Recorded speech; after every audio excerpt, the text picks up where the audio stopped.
Does it capture both of us? Mm. That's why we going angling or whatever to get the right view, angle, sunlight, us.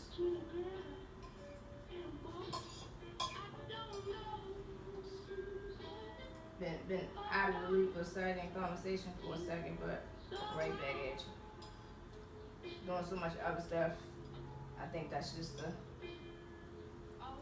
virtue of being an artist. Your mind is busy. Your quest is vast. Time is something you erase, like it's not existent. Like I'm reactive to my impulses. I'm reactive to what's called, whether it be I'm sketching. Oh, all right. I'm re-sketching. No, I really want to put color to that. I want to add body to that. So now I'm about to paint. Life is happening around me. Let me capture it. Type of thing. But nevertheless, I'm staying creative, staying busy, putting into myself, putting into the community,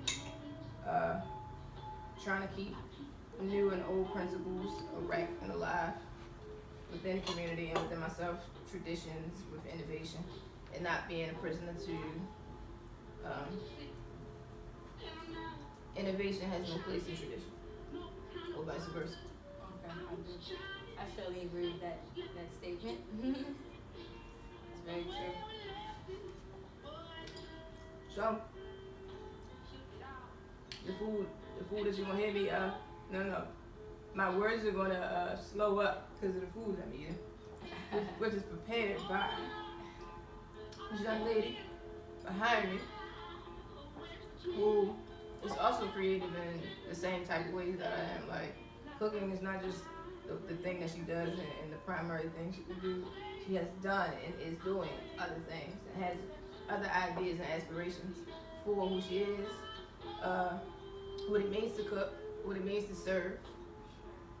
And I'll let you and the rest. Well, thank you for that intro. Yes, my name is Janae Colors. I am a singer, I'm a songwriter, I'm a vibe specialist, and I'm a lover of food. I love food. I love to cook for people. I love to serve. I just have a really giving spirit and heart, and food is one of the things that I really can relate to people with, and as well as music. I forgot you saying. I forgot.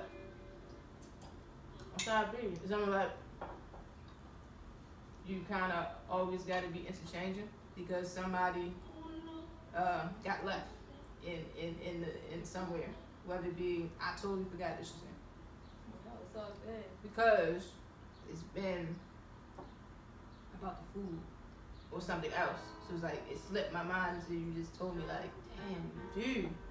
Whole time like, so to get to know people fully is a joy and a gift. And it's a necessary duty of every person because I get that not everybody's into everything you do and allows them the space to be, I'm a fan of your music. I'm a fan of your food. Independently. Sometimes the merger that you want isn't going to happen, but respectfully back off and let them have what they love because it's still love for what you doing. Sometimes it's not meant to mix or mash all together. But ultimately, what I was coming to was that you should want to seek to know who that person is fully. And I once heard like people say, I don't know if I really like the person, but I'm gonna buy the music. Type of thing. When it's like sometimes it's a gift for you to got to know like that person's heart and intention and spirit and story, which kind of just makes you have it's almost like it's now a connection, a responsibility, because say if the person is crummy or in their transition towards wherever they're going, and you're like, dang, I was dropping hella money on whatever you were doing, your clothes, your music, your food, but you're a trashy person. Where's my money really going? Or the person that, you're like, well, they're unique, they're different. I don't really understand them. So maybe I shouldn't, grow out of that type of thinking, because that person can be a lifelong friend when you decide to peel back your own self and just be like, okay, weird is just new, different, and not me. That's all weird is. So it's almost like, what does that word mean? Because weird could be different things, and also what intention and meaning do you put on words? That drives the energy, that moves it, and sometimes that puts the chain or kills it, because they're weird and unpopular. It should never mix. So for generations, we're just gonna move that way.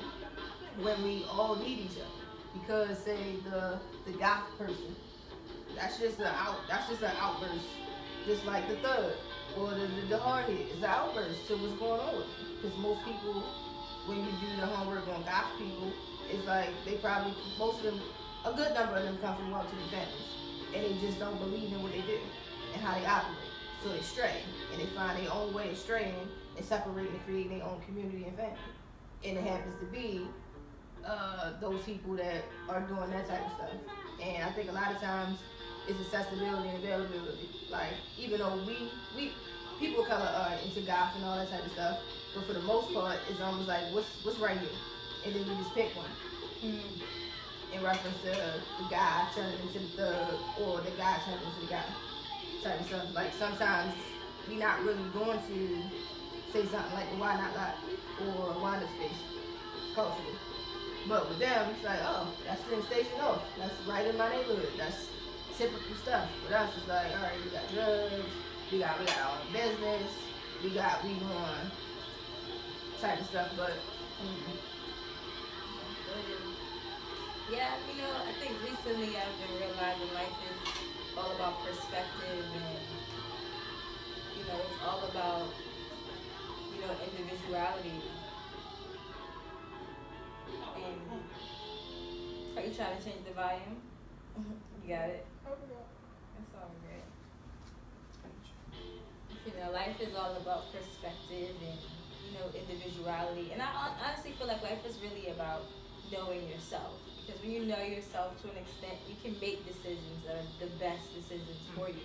And not based off of, like you just said, what your environment is offering you, because you know who you are. So therefore you can be like, whether they think I'm cool or not, whether you think I'm weird or popular, whatever you think I am an individual.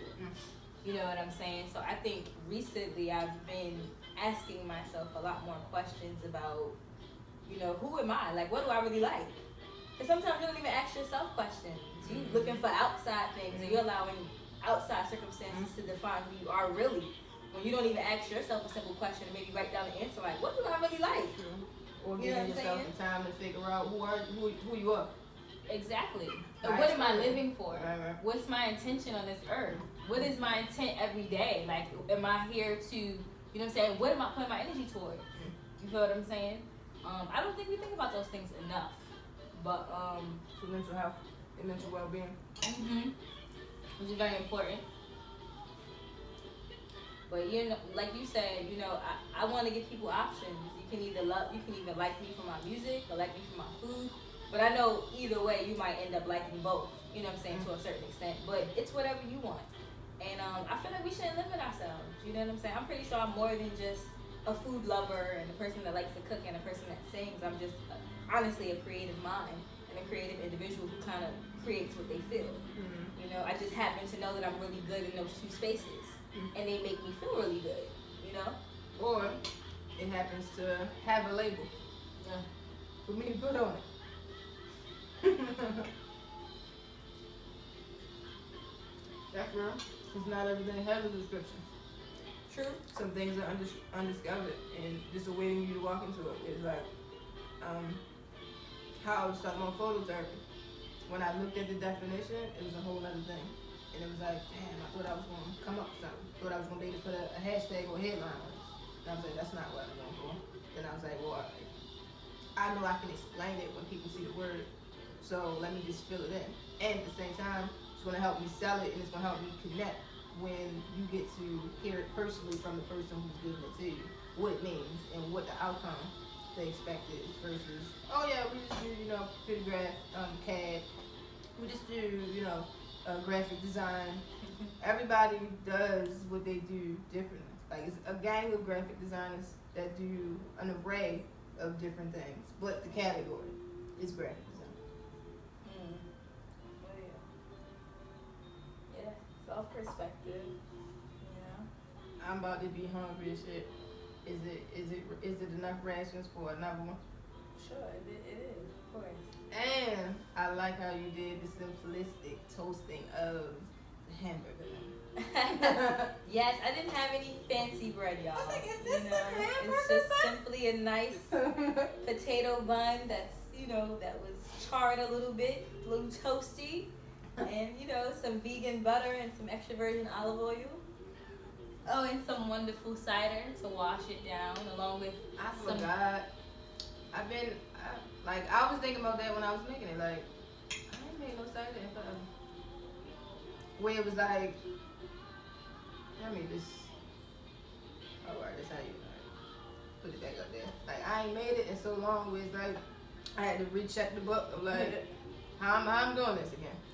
But I also want to check in with that. Like, sometimes, like, when indications come like that, you kind of like shrug it off because it's not really that deep, or it didn't hit you in the mouth for you to be like, oh, that was intense.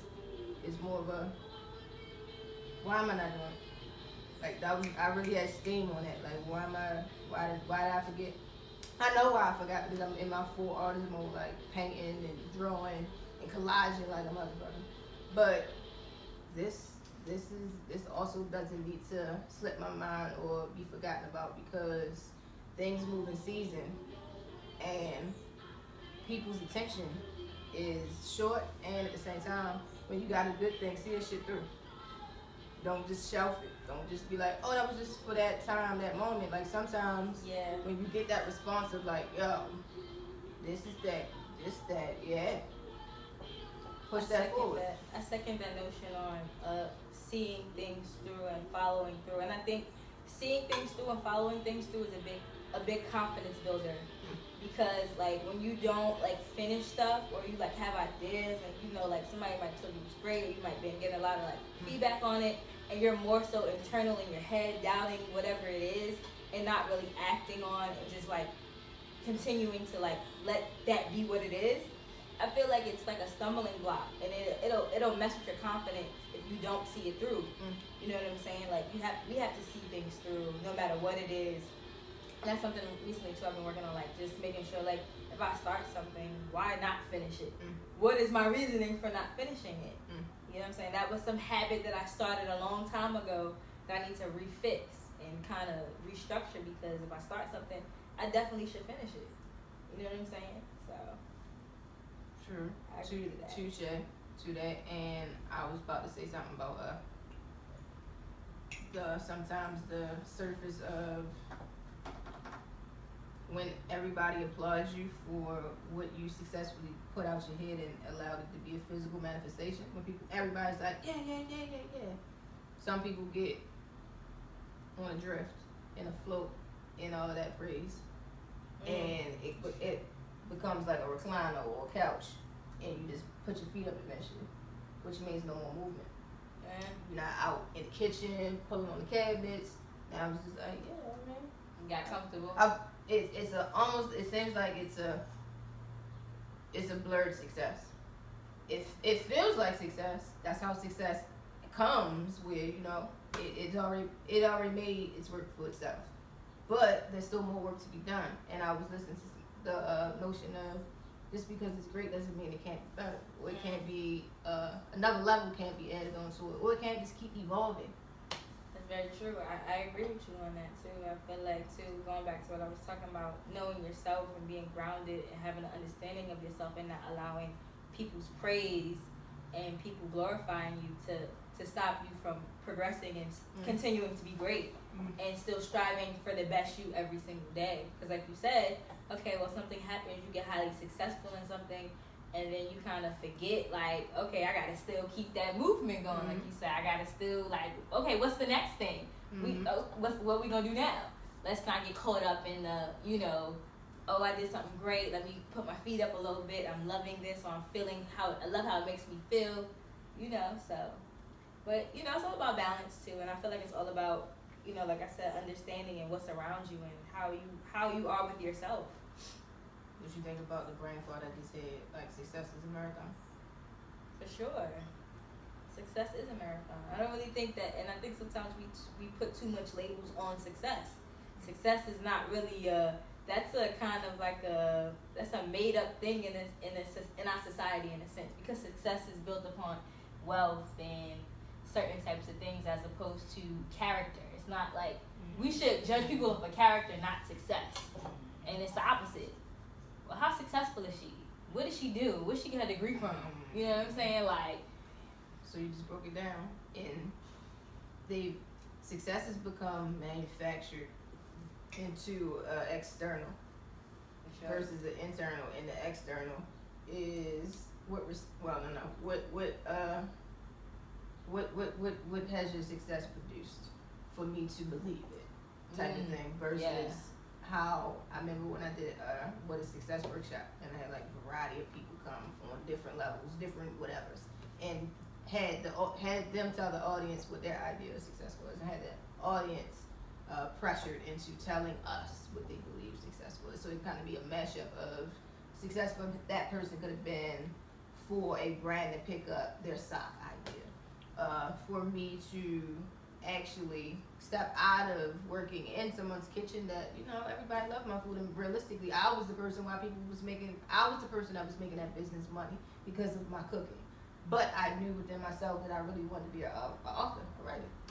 So leaving that kitchen to write was success for me, type of stuff. So everybody had different answers to what success was like, and they had some elders too. I made sure it was an age mashup. Some elders was like, for me to keep my family legacy was success for me, even though it was hard because, like how I say, like B Gaddy.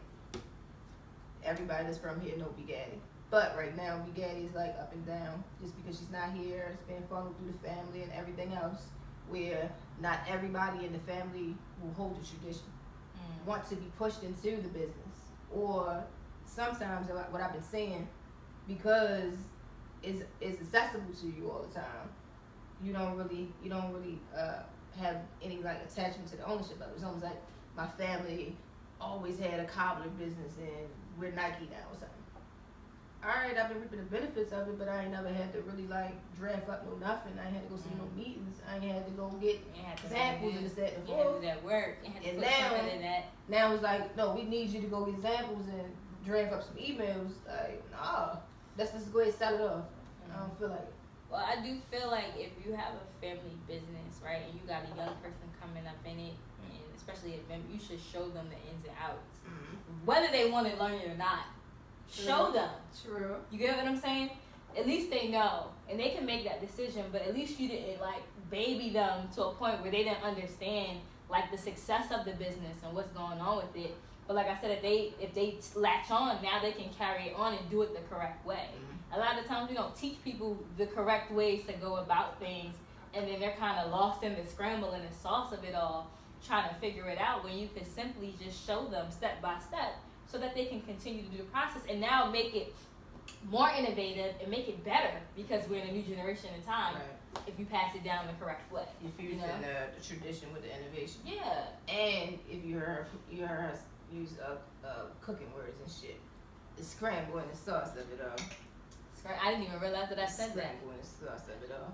But so I'm gonna say an example for myself. Like my pops tried to show me.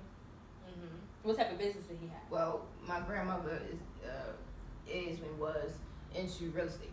Okay. So I would be doing stuff, kind of punishment first, and then it became come around here and get some money for it type stuff. But I didn't know the backstory. It was more of like when it was forced, it was like, well, we all about to stay in the house this weekend and strip all the woodwork. Alright, I can't leave, so I gotta do it. Later on, you wanna make some money? Alright, come paint, these cabinets and this downstairs, this, that, and forth. But I never knew, like, grandma's into real estate. These properties that we upholstering or restoring are our properties. They should have told you that though. I think that would have been very good for you to know. And especially, how old were you when you started getting into this and coming into it? I probably was like 11 or 12, and then later on, probably like 19.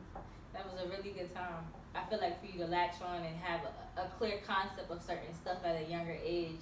So like I said, this way now, you get to make a decision for yourself later on, or you can take that knowledge or whatever you have, even if you don't use it within that in a sense, you have that knowledge. So now you're educated in a sense too. You decide to buy your own house. So whatever you decide to do, you have some type of knowledge and education on it. You're not just out here scrambling in the sauce. Trying to figure out, okay, what's my next move? But yet you had a whole family who was doing that. Yeah. You know what I'm saying? But I feel like that's also what's going on within our culture and community too. Like a lot of history and tradition we're not tapped into, and we're not sharing, and we don't know. Mm-hmm. So most of my like real estate know-how or wherewithal is from us having to move so much. Like my mother, like Section 8 public housing. Like I know a lot of stuff through having to move and having to try to figure it out because housing was crap. How to put something up to substitute that real whatever that they need to say. Like all right, say they put janky ass windows in. Now we fucking putting the thick ass plastic from Home Depot up on the windows to create some type of insulator or whatever, or even we got carpet windows, like little dumbass shit that is really tools.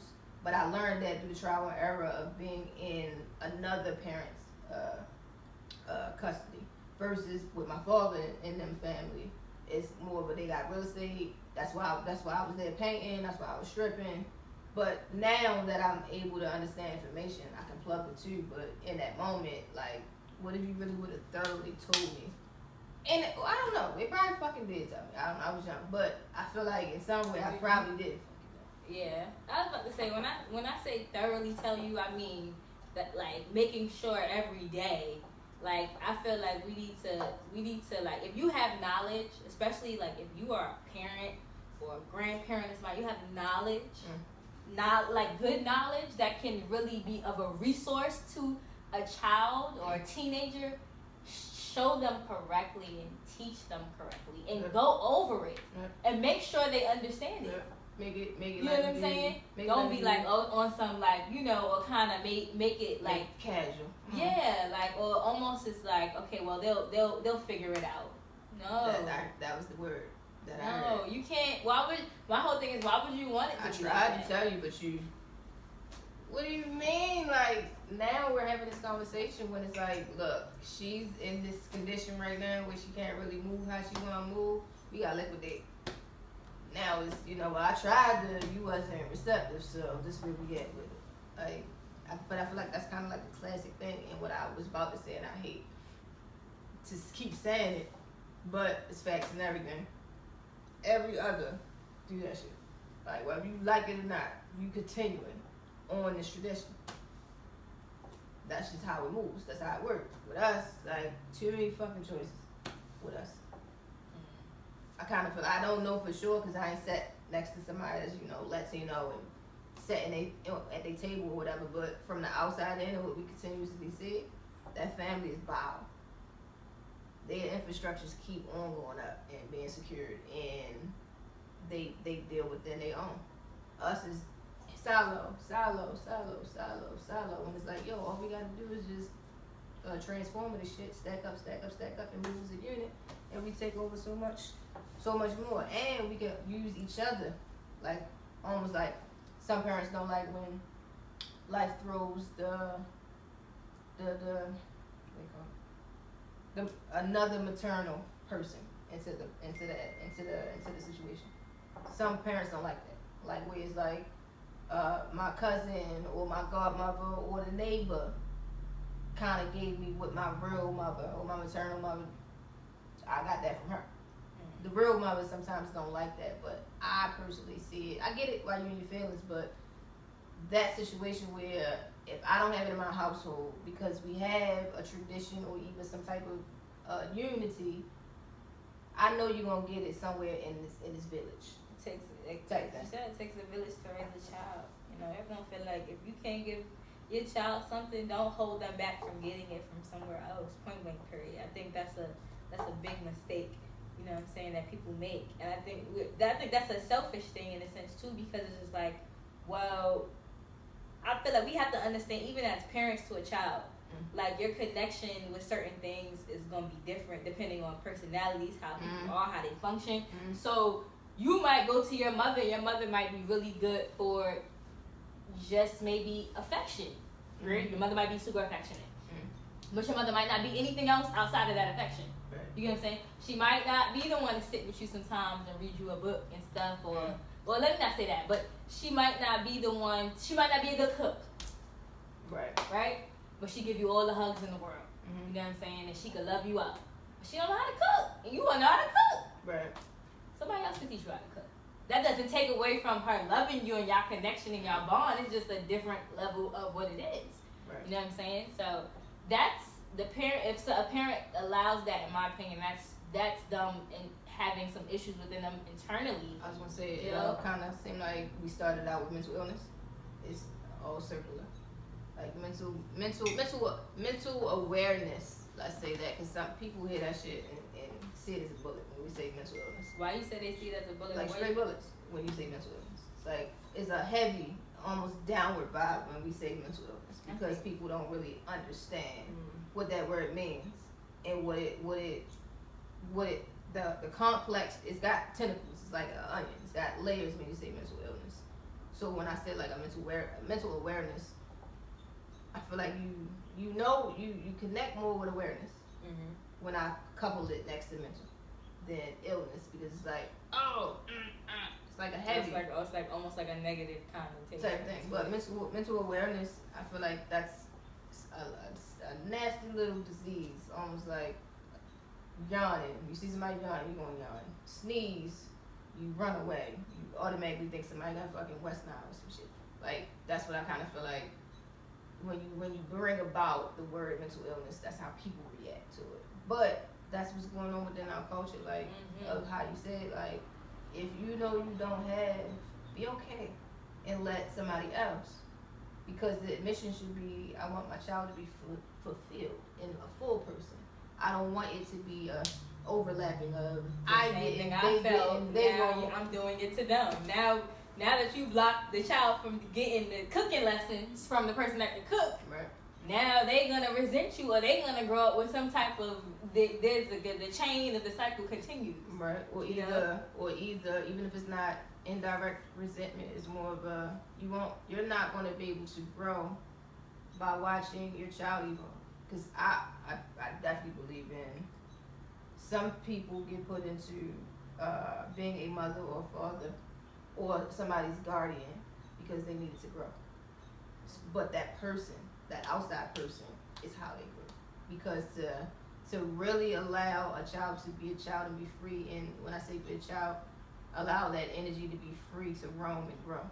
And me just be here to, all right, let me put the dirt back in the pot. You splash it out a little bit. Let me just put the dirt back in the pot. All right, pull that leaf off. Let me put that. Like, I don't need to control this fucking plant. Like, I don't know how that seed gonna jump out that pot, and I need to just be here to be ready for whatever it needs to move to grow. If it's gonna grow all the way over here, or is it gonna go straight up? Like, I just need to be the gardener. For sure. I believe, I'm a really, really big advocate on like making sure that like when kids are young, like exposing them to the best of everything while they're young, and nurturing their minds and encouraging the shit out of them. You get what I'm saying? Because those are the most important times, I feel like, where you really latch on. You know what I'm saying? And if you can do it while they're young and plant that seed, it's beautiful. You know what I'm saying? Try to keep them away from trauma. Try to keep them away from things that is going to kind of restructure their mind and make them a little bit more negative in their thinking. Allow them to be positive thinkers. You know what I'm saying? Encourage that. And exposure is everything. We have to expose our children. We have to be very mindful and intentional how you expose, your child to certain things, because you don't know what they're taking from it or how they're responding to it or how it's going to, in return, when they become an adult, become something that affects them on their day-to-day. Because that's what happens. True. Because I believe that I feel like I'm trying to figure out the word, but the things that you experience gets encrypted to the memory card. Yes, I like that. Like you it's something you can't stop. You've already experienced it, been exposed. And that's how I believe things show up. And it could be 5, 10, 7, 18, 50 years later. Because it was already encoded. You just didn't catch it to make sure that, oh, I put spyware on this bitch. Or, oh, that was you. Why you ain't just say, hello, this is Jenny when you sent me that email? Shit, I thought that shit was some spam mail. A bunch of words, I'm sorry, I got into the wordy shit, but no, you're fine. I feel like, what do you think about, damn, I lost that. I should have said that shit when I thought about it. What you said? You said something and I was going to figure out if I can challenge you on it or get your perspective on it. Well, you know what? Until you figure it out, I'm gonna say this. I can, like, just speaking from experience of growing up. Like, I grew up I didn't grow up in like, my mom was pretty much my main core provider for me. Like, I didn't really have my dad. My mom did the best that she can as a mom. Of course, she makes mistakes, and I love my mom to death, mistakes and all. Mm-hmm. I did suffer some trauma as a child, not due to her, going to babysitters, dealing with molestation and stuff, which in return affected me in my adulthood. You know what I'm saying? I went to therapy, which... When did you go? I went maybe about 2 years ago. I'm currently 28, so I probably went when I was like 24, so 25. You sought help in understanding at 24. When did you experience it? It was happening when I was a kid, probably like 8, 9. That 7, 8, 9. Yeah. That's the conclusive consecutive response. So I feel like the more that we hear that response, it's got to sway where we got to be more open to therapy. It can't be 18 years later, 50 years later. It can't. But I mean, at the same time too, when you're a child, like, I was very numb to that stuff. It was almost like it was going on, and I didn't even know how to respond to it. It took me getting older and understanding more and being very in tune more so, because I'm very, like, spiritual. And I'm the type of person, like, I want to know about myself. I want to know myself. You know what I'm saying? I want to know why I respond like this, why I'm acting like this, what's making me like this. And I felt like I was trying to figure out also too what was blocking me from my gifts. Me being numb also has, like, kind of hindered me in my music, in the sense of not being comfortable with open with sharing my voice, or because that happened and somebody kind of takes your innocence or does certain stuff, it kind of makes you feel voiceless sometimes. Takes power. Yeah. So now it's like, when I was able to speak to somebody about it, I was able to kind of get my power back. And I'm still getting my power back now. I think now I'm the most comfortable in my skin I've ever been. But that's because I went to my therapy session and I've been seeking and trying to figure out myself. You know what I'm saying? You wanted it. Like, yeah, I wanted it, like, for sure. An addict is not going to get clean until they want. Yeah, you have to want that. You have to want those things. And I still struggle with that stuff to this day. But the thing is about it is, for me, it's like, I feel like my determination and my ambition is stronger than my traumas. You know what I'm saying? I'm not gonna allow that to stop me from doing what I need to do, because it's not about me. Like, our energy is about the world. You feel me? So our gifts not for us. Our gifts are for us to give them away. We are gifts to give, the gifts that keep giving. If we all understood that more, I think we would be living differently. But a lot of people don't understand that concept of, like, you are the gift. Give the gift to keep giving the gift to give the gift. It's just like a cycle. I feed off your energy, you feed off my energy. Did you figure out your thought yet? No, but I feel like I'm about to make up some shit because I couldn't get it. So this is something that people don't really address as well either.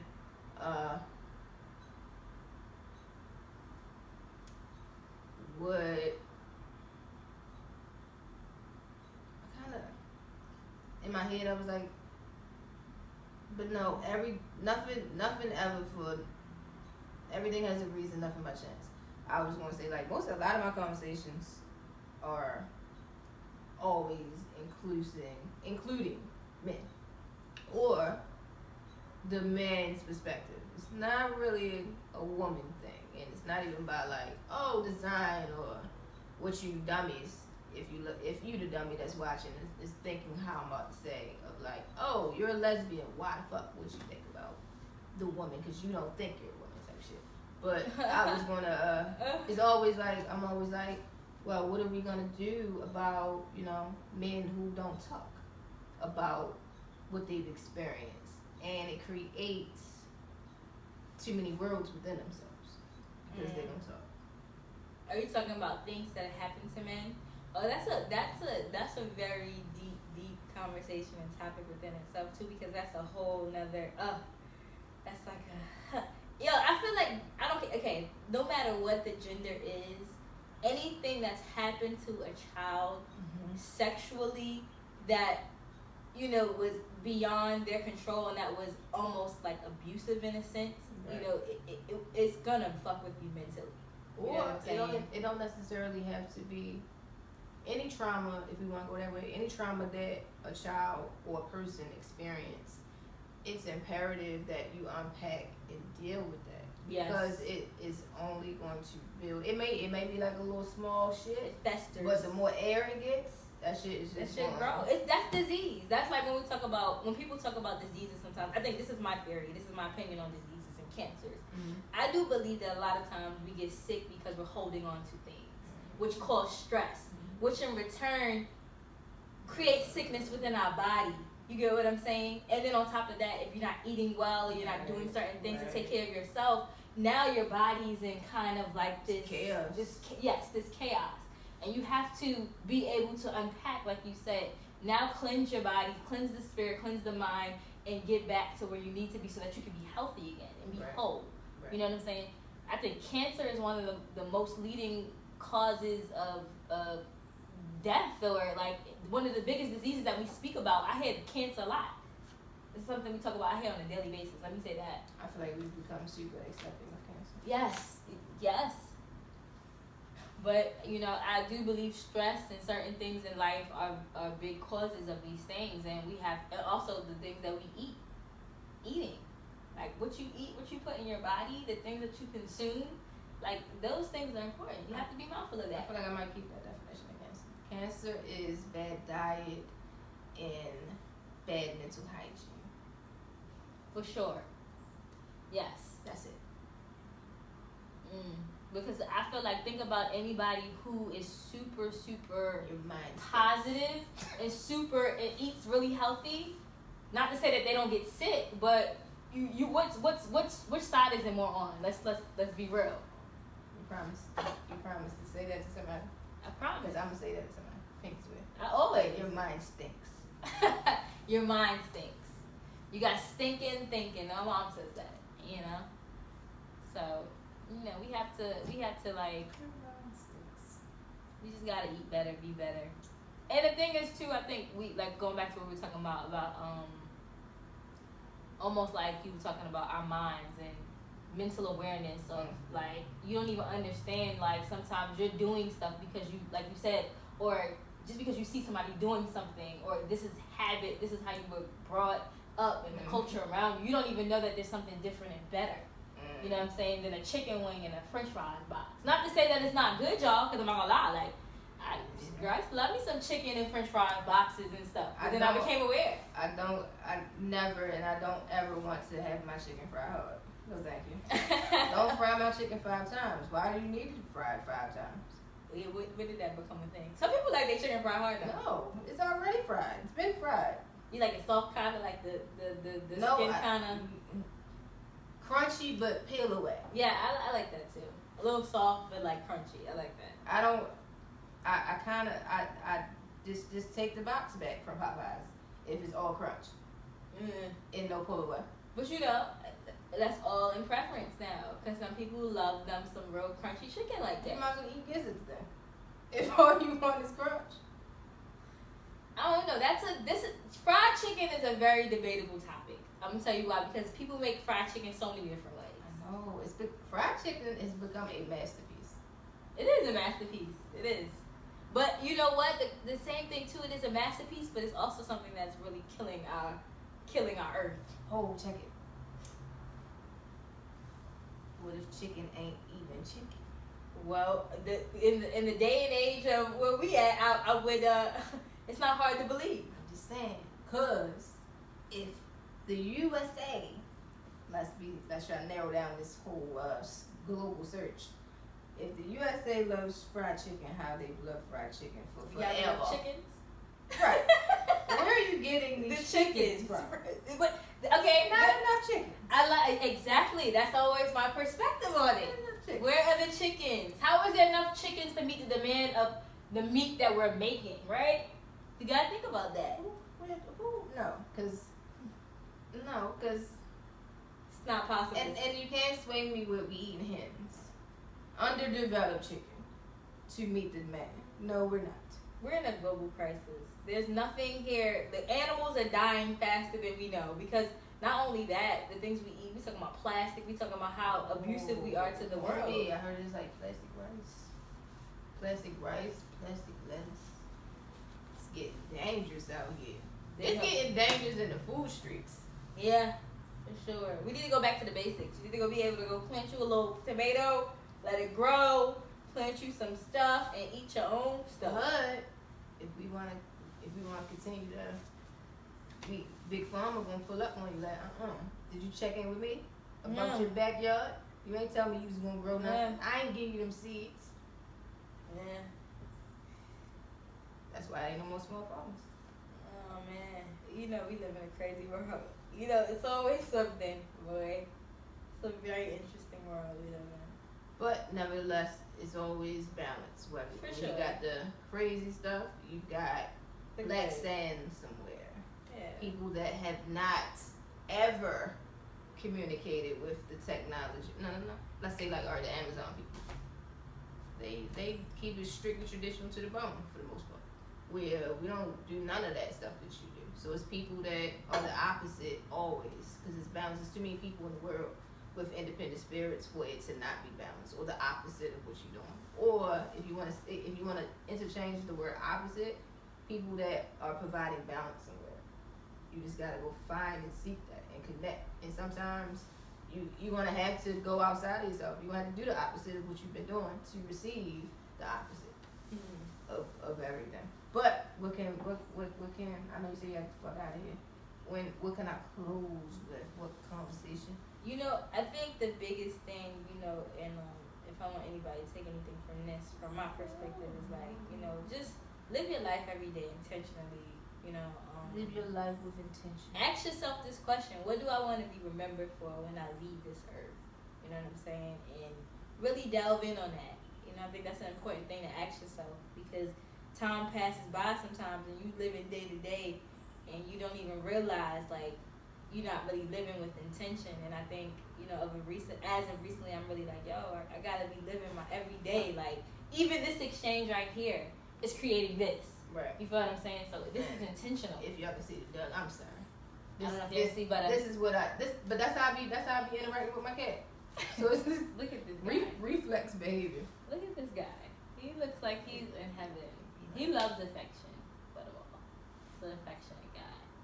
But and just for us to love each other more and to get past our own traumas and ways. Mm-hmm. I think sometimes we're so caught up in our own mess that we can't even see what's around us or the people that's sitting right next to us. We need to love on each other more. Tell people that we love them more. Just cook a nice meal for somebody, or just do something nice.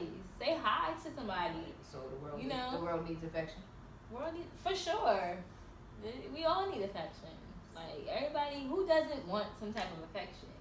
You know what I'm saying? I don't care who you are. Everybody needs affection. Everything with a pulse of frequency. They need love. Who doesn't love that? Like love feels good. Needs care. Care feels good. Kindness feels good. Affection feels good.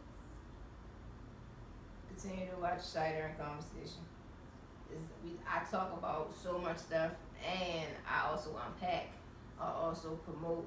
I also tackle and say things that we only say to ourselves, or we say within our own homes or within our own circles, that need to be shared, need to be interchanged. We need to have spies.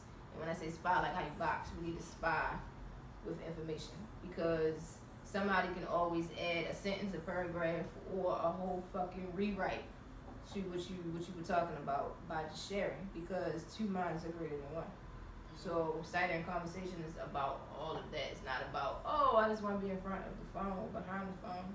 It's about taking intimate conversations and making them mobile, if you will. Where we gonna find you at so they can keep on getting the love on you?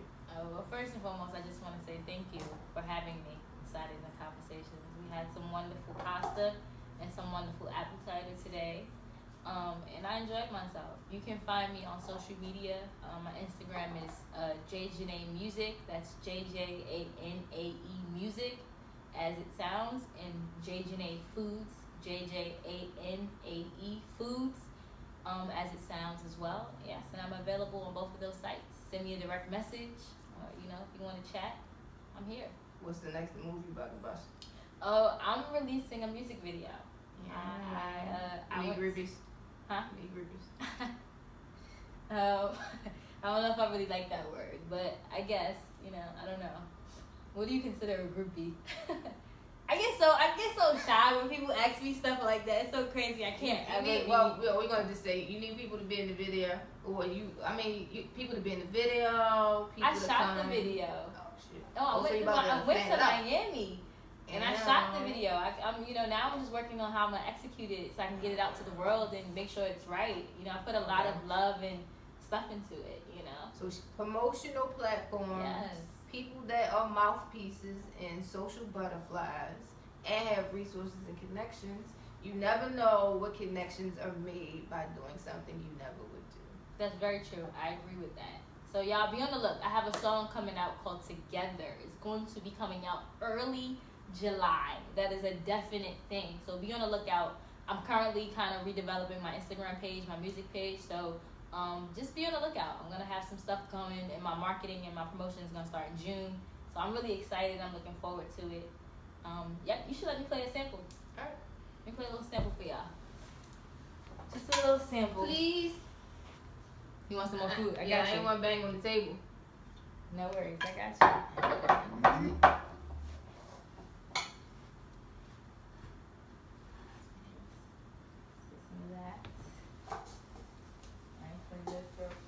World premiere. Let me get this pasta going.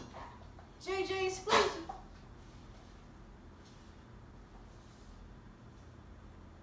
Miami lifestyle. Okay,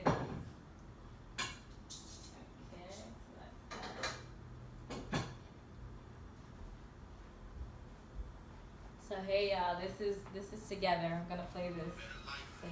Oops, let's get it connected. Oh, I want to leave my toasted bun up. I didn't toast any more of the bun.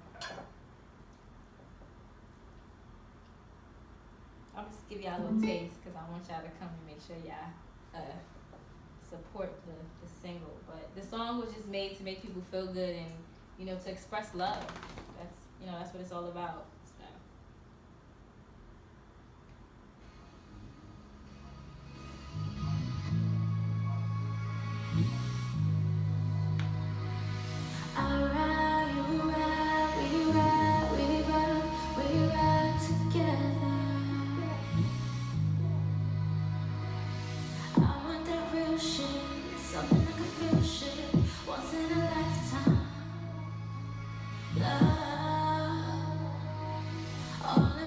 That's all I can give y'all. Oh, all right. So when y'all ready, make sure you come check in. Like I said, doing some of my promotions starting in June, because I want to make sure everybody gets the word out on this track. It's gonna be available on all platforms. The video is gonna be available on YouTube, so it's gonna be available. So thank you again. Yep. Most importantly, find a way to unpack, get rid of your traumas and the experiences that kind of threw you off your pivot, because it's so much life waiting to break through that surface. Because we heard her mention before that some of her traumas were impeding her gifts of cooking and singing and doing all these other things. If she didn't get rid of and make room for what's trying to bust through, it would have never got out. And when it can't, it's going to go back down. So it's important to be mentally aware and mentally fit. As you just heard, everybody has a gift. Everybody has a journey. And to not fulfill it, I feel like it's death in itself. To not fulfill your journey and your purpose or even know who you are. Yeah. And I want mental health for everybody. And I want to share a world I want to be in a world and share a world with people who are doing awesome things and just living and loving and expressing themselves and are flowing and moving and it's ever changing and it just looks well. I don't want to walk around in a war-torn, people-torn environment anymore. So, do me that favor.